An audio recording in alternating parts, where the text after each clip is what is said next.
Hello, I'm Kigan. I'm going to finish this good, very inspiring article about positrons and how the sun's releasing them.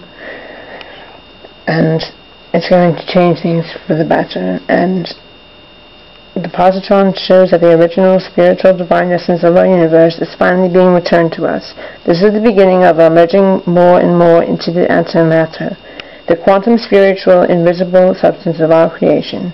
And we get to see it happen. The more we are given some actual visible realities of these divine sciences, the more our consciousness will accept that it is happening, and that it will trigger a mass consciousness of believing. And I'm going to start off with a poem, and then I'm going to continue that article. This one's called Death of the Darkness. Follow your heart, you know who you are. Look up at the sky and merge with your star. Light up the night through the sparkle in your heart. We are shining together as we conquer the dark.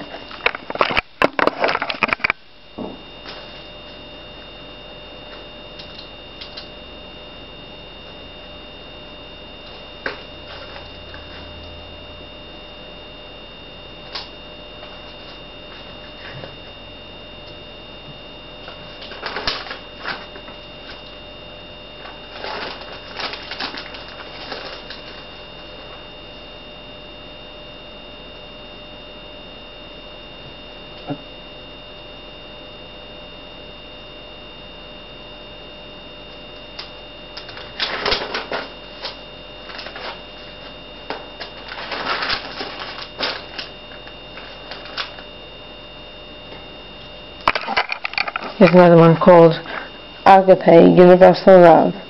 Love helps us create one another. We are all sisters and brothers. Stardust sparkles within each one, still hopeful when the day is done.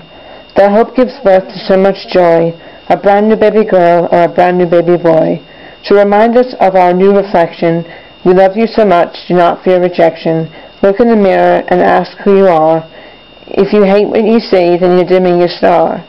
Your star will shine bright if you love what you are. Just open your mind to the spark in your heart.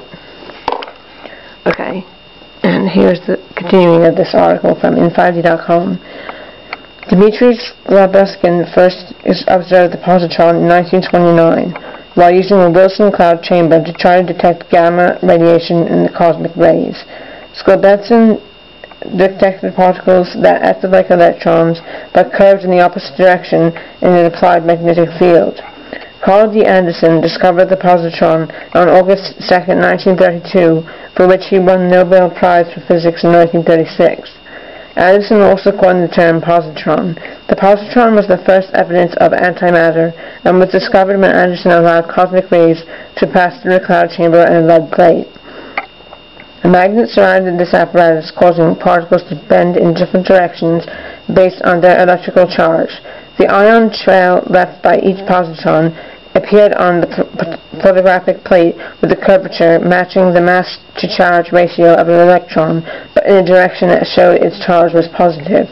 This is the same antimatter particle formula that we use when we walk into the mirror and to translate our bodies into antiparticle, etheric, spiritual, blue bodies. When we walk into the candle or into a mirror, we are walking into the full spectrum of light, or the entire rainbow prism. We actually disappear into the rainbow prism and then reappear as the blue body. This is very interesting too, because the poem I just read talked about looking in the mirror. So I didn't even find that. I swear we have a lot of synchronicities happen on this that we do.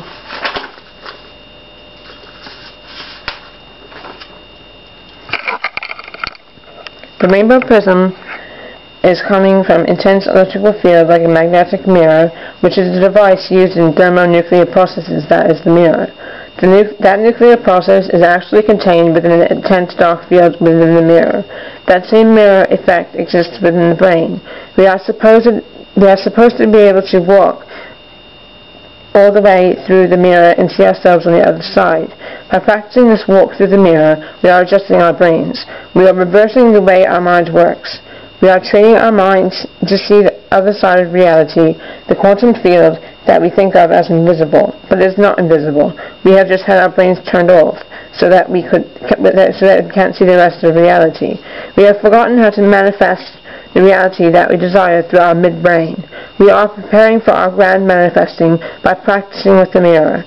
By using the mirror, we can learn to feel the antimatter substance that is within it. We can feel how it makes our bodies translate. We can perceive how it allows us to see into reality that we didn't know was there.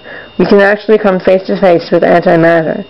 Our manifestations become manifest in the Hertzian because what is tangible reality is to us in this world. Because that is what tangible reality is to us in this world. Once we learn to see the back of the candle arising as the blue candle or blue sphere, and we perceive the antimatter within the mirror, we can manifest the same relationship in our photonegative midbrain with the card.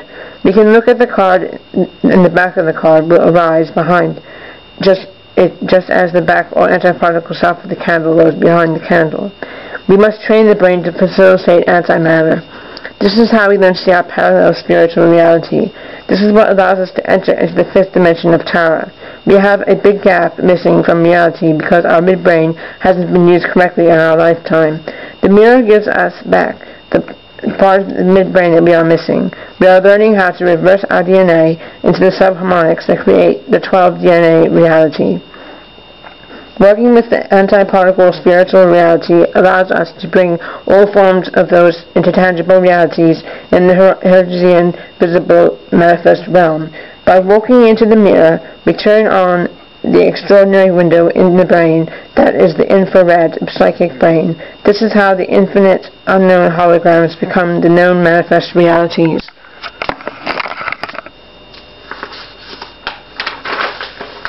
That we see with our antimatter midbrain in the back of the head.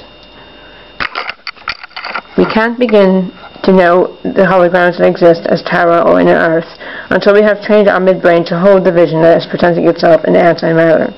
This thermonuclear process that we go through when we walk into the mirror is described perfectly here as the same thing that goes in on the sun's interior. The funny thing that we all become aware of in just a few more years is the fact that we actually live inside of the sun's interior. The sun also emits energized particles, neutrinos, protons, that make up the solar wind. This energy strikes Earth where it warms the planet, dries our weather, and provides energy for life. We aren't harmed by much of the radiation of solar wind because Earth's atmosphere protects us. And this article is from the Emerald Guardians. The sun is our reflection.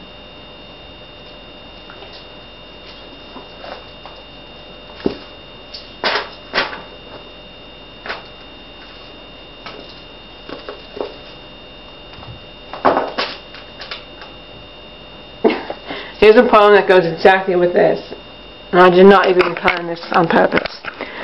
It's called How Is It? Look into the mirror, tell me what you see. Tell me, is this just a dream or my reality? Have I lost my mind or have I found my dream? Am I the one that looks confused or are things not as they seem? That's really interesting. That's a good poem to think about. Wow. I swear, this is the book. Where's my pen? Hold on a minute. I can find my pen.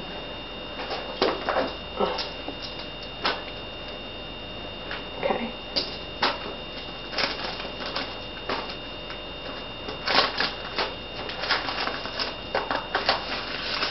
This is our Book of Truth 3.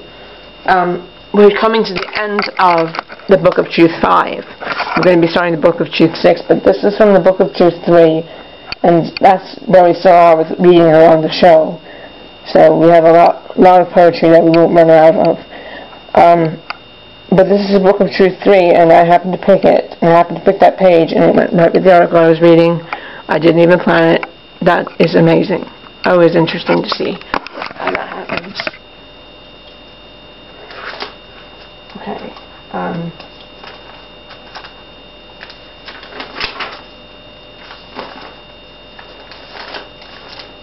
Close out with a poem.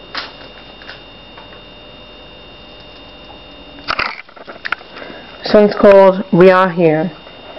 Stop being stumbled by fear. There are others who see and who hear. I know it can feel like you're all alone, but we are right here beside you, repairing your home, because that home once belonged to us, before we returned to starseed dust. But your love of truth has led us home, to remind you that you're not alone. Thank you for joining me. I'll see you next week.